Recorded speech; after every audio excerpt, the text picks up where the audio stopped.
Greetings, this is Dr. Jimmy. I have a confession to make, one that might actually shock you. Yes.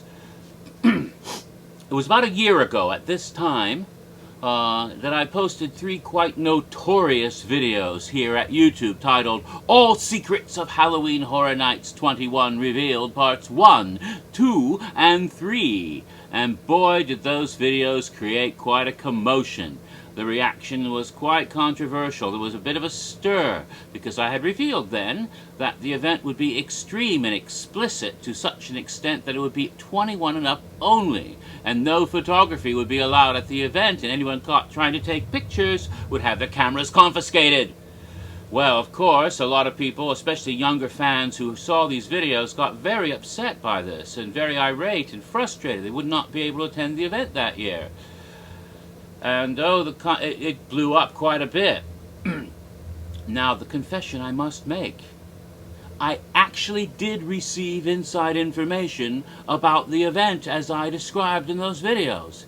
I actually did, in late March of last year, meet with one of the high-ups in arts and design. I can't give his real name here, but it might just rhyme with Spammerino. Then again, it might rhyme with Guy Jello. Then again, it might not rhyme with either of those. Nevertheless, this fellow did in fact inform me all the plans they had for Halloween Horror Nights 21 at that time, and said go ahead and post the YouTube videos about it if you like. And I went ahead and did that. And then, the controversy and the hoopla sprang up. Now, the people at Arts and Design are fans and watch my videos. And so they saw the hoopla when they saw the reaction to it, and at first they were quite amused by this, but then they began to become concerned. This concern began to be upscaled quite a bit when the news hit corporate, and the higher-ups at Universal called Arts and Design and said, hey guys, this is bad. You know, all of this controversy that's happening now, can you imagine what's going to be like in September? Good God, we're going to have all these kids complaining, they can't, parents saying, oh, you can't let my kid in, why did they take my camera, and all of this shit. Oh my God. Thank God Dr. Jimmy has revealed to us now when we can do something about it, so that we can make the changes we need to make before September. If it wasn't for him, we would have gone ahead and, we would have been faced, a quagmire. Oh, God bless Dr. Jimmy for having saved us and saved our ass. So, you got to start making changes and tone down the event tremendously. In fact, it was before the end of the afternoon on that day that I posted the videos last year that I received a contact from my same source. And it was like, Jimmy, you got to do us a huge favor. And he told me what had happened with corporate. You got to do us a huge favor. We're going to have to change the event quite a bit now because of this. And could you just tell everyone, because amazingly enough, you actually, by some sheer coincidence, posted these videos on April 1st, just tell everyone it was a joke. Yeah, just tell everybody it was an April Fool's gag. They'll believe that, and they'll get us off the hook. You don't have to tell anybody the truth. Don't tell anybody the truth until after the event is over. In fact, wait about a year or so. Then you can reveal everything, and it'll be okay, because by then it won't matter. So that's what I did. On April 2nd of last year, I went ahead and, I have to confess, lied to you. That's right.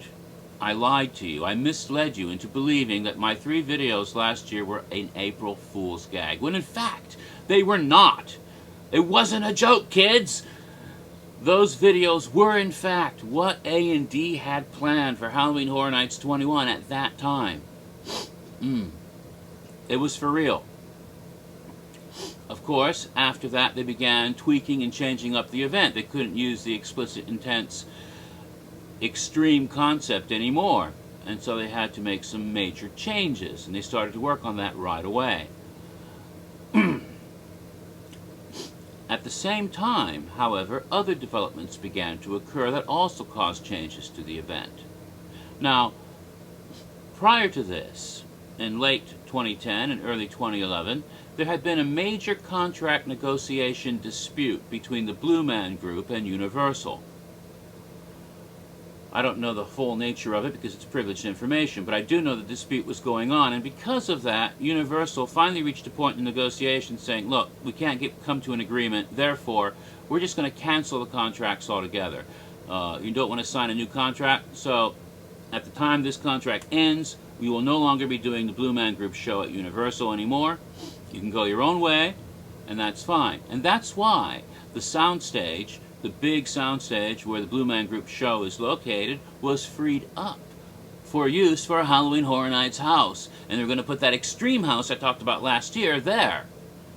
Well, that Extreme House was part of the explicit concept anyway, and they were going to have to change it up. But then, shortly after I posted those videos, Blue Man Group and Universal finally came to a resolution and made an agreement, and the contracts were signed again so that Blue Man Group would continue to perform for a number of years after that. Thus, they no longer had that soundstage. But as I said, it was part of the explicit concept anyway, so that whole house had to be scrapped completely because they couldn't do it in a different location. Now, I respect and admire Clive Barker enormously. He is one of our greatest living creators of horror alive today. As a filmmaker, as a writer, as an artist, and all the other things that he does, it's remarkable. Brilliantly talented man. But I have to say there is something about Barker that is rather unfortunate. He has a very bad habit of starting a project and announcing it and then abandoning it before it ever gets finished. That's happened a number of times. You might recall he was going to make a movie with Todd McFarlane based on the toy line he designed for them. That Undead Souls, whatever it was called, I forget now. He was going to make an animated feature with Disney based on the Aberrat books. Both of those fell through. Again, he keeps dropping projects to do something else instead. He's almost, it's like, shiny object. Ooh, I'll do this instead. I'm not saying the man has ADD, but he does have this tendency to drop and go do something else.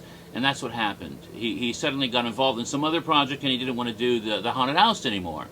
So Universal had to scramble to find a replacement for Barker. Well, they found Alice Cooper, who was perfectly willing to go ahead and do a haunted house for Universal, but he had a condition. He wanted to stay in California, so the house would have to be in Hollywood and not in Orlando. Now, right about the same time that happened, Rob Zombie had other commitments on the West Coast as well, and he couldn't come and headline and do concerts in Orlando for the event last year.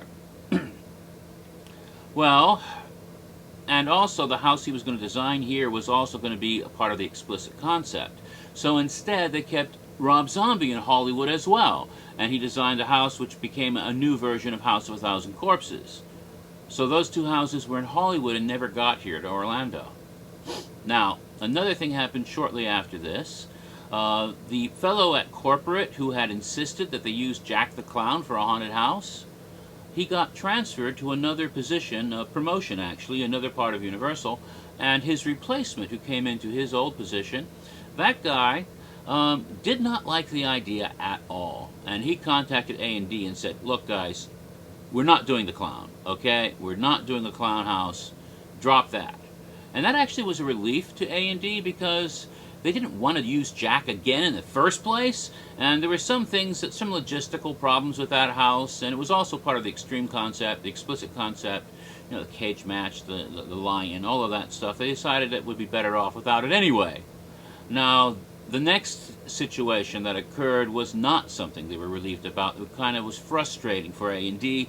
They had been working on the Lovecraft house for years and years, and that 40-foot animatronic Cthulhu that they were working on kept malfunctioning, and they realized by late April, early May, that this was not going to be ready in time for September. They didn't cancel or scrap the house so much as postpone it. So when they were able to do this correctly, but they didn't want to do a half-assed job and have an animatronic that wasn't working right because of problems they'd had in the past and complaints about the Thing animatronics, and said, no, we aren't going to do this till we can do it right. So that house was postponed.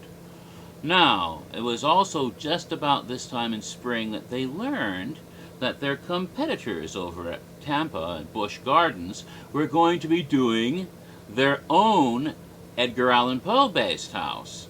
And I thought, well, gee, we've got our Mask of the Red Death house going, but how can we do that if we're going to have to expand this house to include other Edgar Allan Poe stories, so it would be a better competitor against the house that's going on over at Howl-O-Scream.